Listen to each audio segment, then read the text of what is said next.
Imagine a nation where football is more than just a sport. It is the heartbeat of its people.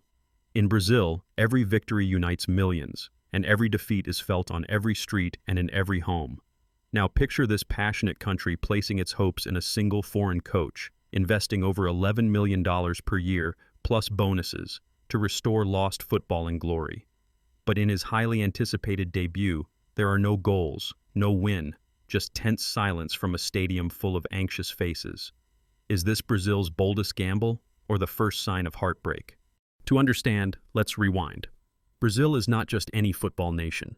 With 5 World Cup trophies, won in 1958, 1962, 1970, 1994, and 2002, Brazil has set the standard for style and ambition.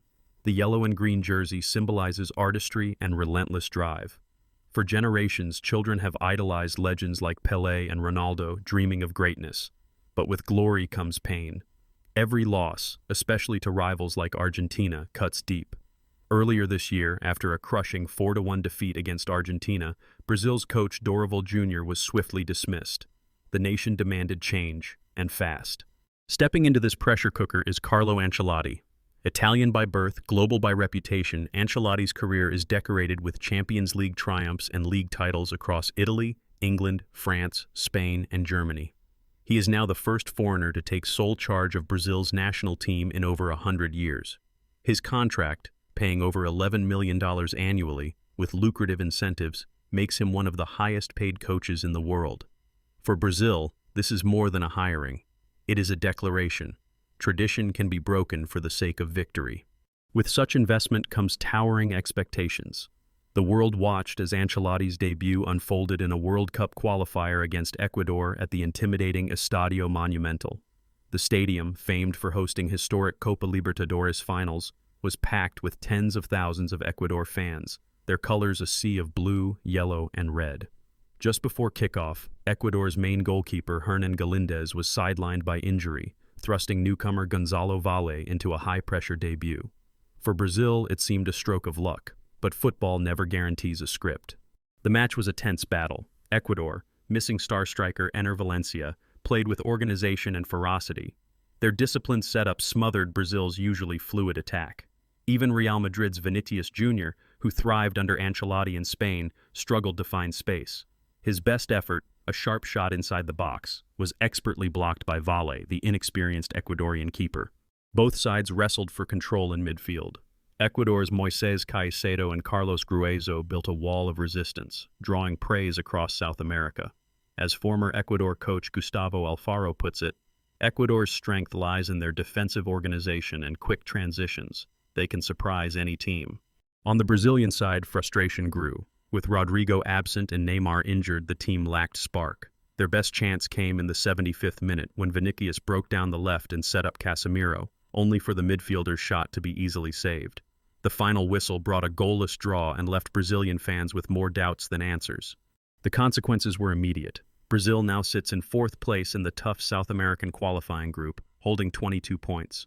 Ecuador is ahead with 24, and Argentina, the leaders, have already clinched qualification for the next World Cup in the United States, Canada, and Mexico. Only the top 6 out of 10 teams qualify directly. For Brazil, just qualifying is not enough. The goal is always to win. Media scrutiny has intensified. Headlines question if even Ancelotti's legendary pedigree can revive Brazil. Fans want more than results. They crave the samba flair and attacking brilliance that define the Seleção. Still, legends like Cafu remain hopeful. Ancelotti brings a winning mentality. His calm and tactical mind will help Brazil navigate qualifying. Meanwhile, Ecuador rides a wave of growth. Their disciplined defense and creative midfield have made them one of South America's most improved teams.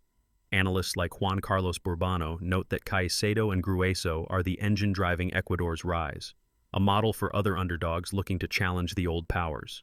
The stakes could hardly be higher. South American qualifiers are legendary for their unpredictability and intensity.